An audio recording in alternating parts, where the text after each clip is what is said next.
Hello guys, ఈరోజైతే మనం మంత్రాలయం టెంపుల్కి అయితే వెళ్తున్నాం అనమాట. శ్రీ రాఘవేంద్ర స్వామి టెంపుల్కి. సో పత్తికొండ నుంచి అయితే స్టార్ట్ అయ్యాము. ఇక్కడ మనం చిన్న హుల్తి దగ్గర అయితే రైట్ తీసుకొని ఎమ్మిగనూరు రోడ్డుకి అయితే వెళ్ళాలన్నమాట. నేను మా ఫ్రెండ్స్ అయితే వెళ్తున్నాము. ఒక ఫ్రెండ్ ఏమో బైక్ డ్రైవ్ చేస్తున్నాడు, ఇంకో ఫ్రెండ్ మధ్యలో జాయిన్ అవుతా అన్నాడు.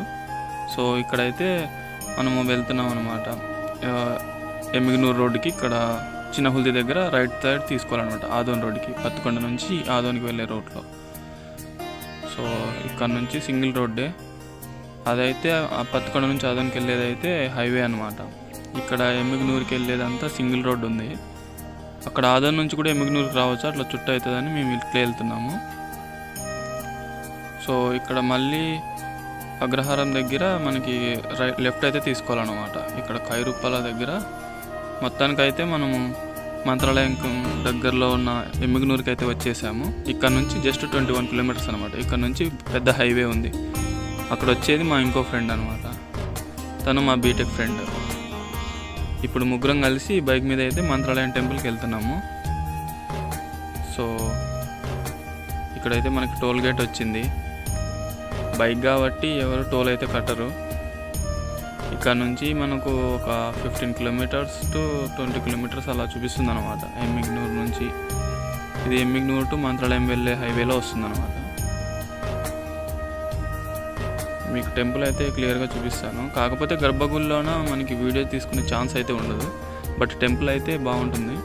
సో వచ్చేసాం, ఇది ఎంట్రన్స్ అనమాట. మనకి ఇక్కడ టెంపుల్ ఎంట్రన్స్ ఇలా ఉంటుంది, మెయిన్ రోడ్లోనే ఉంటుంది అనమాట. ఓన్లీ టెంపుల్ ఒక్కటే హైవేలో నుంచి డైరెక్ట్గా ఇలా కనిపిస్తుంది, అది మెయిన్ ఎంట్రన్స్. అక్కడ నుంచి లోపలికి వెళ్తే మనకి చూపిస్తాను అది కూడా. ఇక్కడైతే చాలా షాపులు అండ్ హోటల్స్, షాప్స్ ఇంకా చాలా అయితే ఉన్నాయన్నమాట. ఫుడ్ హోటల్స్, రూమ్స్ అన్నీ. అండ్ ఇది వచ్చేసి మనకి కర్ణాటక బార్డరు, సో అందుకని ఎక్కువ శాతం కన్నడ వాళ్ళు కూడా కనిపిస్తూ ఉంటారు అన్నమాట. సో ఇక్కడైతే మనకి రాముని విగ్రహం అయితే ఉందన్నమాట, బంగారు కలర్లోన. అండ్ లెఫ్ట్ సైడ్ కనిపించేదే మనకి మళ్ళీ ఇంకో ద్వారం అనమాట, అంటే ఇంకో ఎంట్రీ. ఇక్కడ నుంచి ఇది డైరెక్ట్ టెంపుల్లోకి అనమాట. అక్కడ కనిపిస్తుంది చూడండి, ఎంత పెద్దగా ఉంది కదా.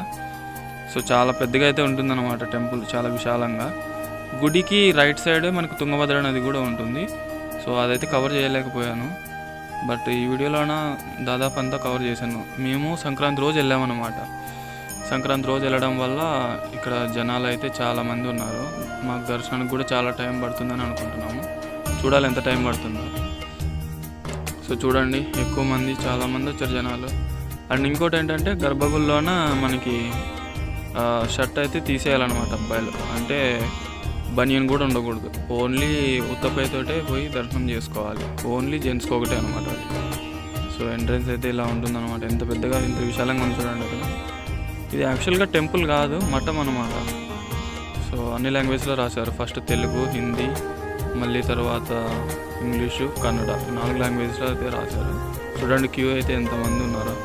మాకైతే చాలాసేపు అయ్యేలా అనిపిస్తుంది. చూడాలి ఎంతసేపు అవుతుందో. దాదాపు మేమైతే గంటకి పైన అవుతుంది అని మేము అనుకుంటున్నాము. చూద్దాం మరి ఎంతసేపు అవుతుందో. సో క్యూ అయితే అయిపోతుందని అనుకుంటున్నా, చూద్దాం.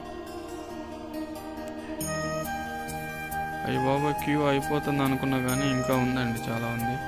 ఇక్కడ వచ్చేసి మనకి ఒక అమ్మవారి టెంపుల్ అయితే ఉంది. ఆ అమ్మవారి టెంపుల్ మనకి బయటకు వచ్చాక చూపిస్తాను మళ్ళీ. సో పైకి అయితే వచ్చేసాము. చూడాలి ఇక్కడ నుంచి అయినా డైరెక్ట్గా ఉందో, మరి ఇంకేమైనా పెద్ద క్యూ ఉందో. చూడండి జనాలు ఇంతమంది వచ్చారు. ఈరోజు పండగ, సంక్రాంతి పండుగ అనమాట. అది కూడా టైం మధ్యాహ్నం 2:30-3 అవుతుంది ఆ టైంలోన. అయ్యో, నేను ఇక్కడికే అయిపోయింది అనుకున్నా. ఇక్కడ చాలామంది ఉన్నారు చూడండి. ఈ క్యూ అంతా తోసుకొని రావాలి ఇప్పుడు. ఇక్కడ కూడా ఎన్ని రౌండ్స్ తిరగాలో. అబ్బో జనం కాదండో. అయ్యో. సో ఫైనల్గా క్యూస్లో నుంచి బయటికి వచ్చేసాము. దర్శనం అయిపోయింది. లోపలైతే మనకి గర్భగుడిలోనే తీసుకోవడానికి లేదు కాబట్టి అక్కడ తీసుకుని ఇవ్వలేదు. చూడండి చాలామంది, అందరూ మా ఫ్రెండ్స్ కూడా షర్ట్ అయితే తీసేసి ఉన్నారు. షర్ట్లు తీసేసి లోపలికి వెళ్ళాలన్నమాట, దర్శనం కల్లో చేరలేదంటే జెంట్స్ అయితే. సో ఇది లోపల అనమాట, అంటే గర్భగుడి బయట. ఇక్కడ నుంచి చూస్తే ఇలా కనిపిస్తుంది మనకి స్వామివారి గర్భగుడి పైన వెలుగుతున్న జెండా. ఇలా అయితే ఉంది మనకి. మ్యూజియంకి దారి అని.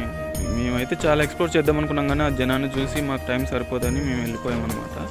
సో ఇక్కడ నుంచి స్ట్రైట్గా వెళ్తే మనకి అక్కడ తుంగభద్ర నది అయితే కనిపిస్తుంది, కానీ మనకి అక్కడ టైం లేదనమాట. చాలా టైం అయిపోయింది. మేము మళ్ళీ 84 కిలోమీటర్స్ బయటికి అయితే మా ఊరికి వెళ్ళాలి కాబట్టి మాకు టైం సరిపోలేదు. దర్శనానికి అంత టైం పడుతుందని అస్సలు ఎక్స్పెక్ట్ చేయలేదు.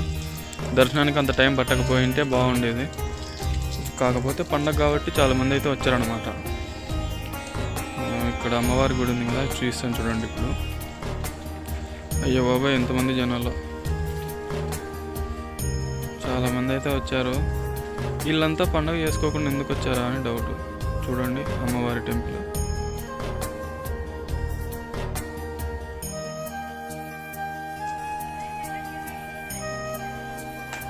సో మేమైతే ఇంకా బయటకు వచ్చేసాము.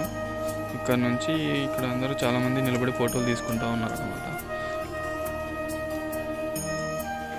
ఇక్కడ మనకి అన్ని వాళ్ళకి సంబంధించిన మఠాలు అండ్ వాటికి పేర్లు అన్నీ కనిపిస్తూ ఉన్నాయి చూడండి.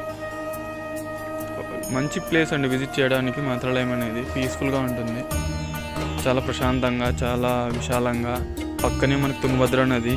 టైం ఉంటే దాన్ని తప్పకుండా విజిట్ చేయండి. మాకు టైం సరిపోలేదని మేము వచ్చేసాం, కానీ చాలా మంచి ప్లేస్, ప్రశాంతంగా పీస్ఫుల్గా. కొంచెం సేపు టైం స్పెండ్ చేయాలనుకుంటే వెళ్ళొచ్చు. మెయిన్ ఎగ్జిట్కి అయితే వచ్చేసాము. ఇక్కడ నుంచి అవన్నీ చూసుకుంటే మనకు అన్ని టెంపుల్ లాగా కనిపిస్తున్నాయి, కానీ అవన్నీ షాప్స్ అనమాట. ఇక్కడైతే రాముని స్టాచ్యూని చూడండి, అవన్నీ షాప్సే మనకు. ఇంక ఇక్కడ నుంచి రైట్ సైడ్ తీసుకుంటే మెయిన్ హైవే వచ్చేస్తుంది. సో జనాలు అయితే ఇక్కడ చాలామందే ఉన్నారు. పోలీసులు కూడా చాలామందే ఉన్నారు అనమాట మనకి కంట్రోల్ చేయడానికి ట్రాఫిక్ని. మేమైతే బయలుదేరిపోయాము. ఇంకా ఇక్కడ ఏదైనా తినేసి బయలుదేరాలి అనుకున్నాము, బట్ పండగ కదా ఇంటికి వెళ్ళి తినాలని ఇంకేదో జ్యూస్ తాగేసామన్నమాట. సో వెళ్తున్నాము. ఎంతసేపు అవుతుందో చూడాలి ఇంటికి వెళ్ళడానికి. బయటకు వచ్చేసాము. ఇంకా ఇక్కడ నుంచి మా ఫ్రెండ్ అయితే బైక్ తీసుకురావడానికి వెళ్ళాడు. చూడండి ఇక్కడ మనకి వినాయకుడు అండ్ ఆపోజిట్లో అనమాట, ఎగ్జాక్ట్గా ఆపోజిట్లోన వినాయకుడు విగ్రహం అయితే పెట్టారు. ఇక్కడ తెలుగు మాట్లాడతారు, కన్నడ మాట్లాడతారు అనమాట. మేమైతే స్టార్ట్ అయిపోయాము. సో నాకు తెలిసి నైట్ కల్లా రీచ్ అవుతామని అనుకుంటున్నా. మేము వచ్చే దారిలోన ఎమ్మిగనూరు దగ్గర ఒక గిరకబండి పందాలు అయితే జరుగుతూ ఉన్నాయి. మేము వెళ్ళినప్పుడు చూసాము అండ్ వచ్చేటప్పుడు కూడా చూసాము అనమాట. సో చాలామంది అయితే ఉన్నారు. సాయంత్రం 6 అవుతుంది, ఇంకా జరుగుతూనే ఉన్నాయి. సో ఇది మన వీడియో అయితే. Thank you for watching.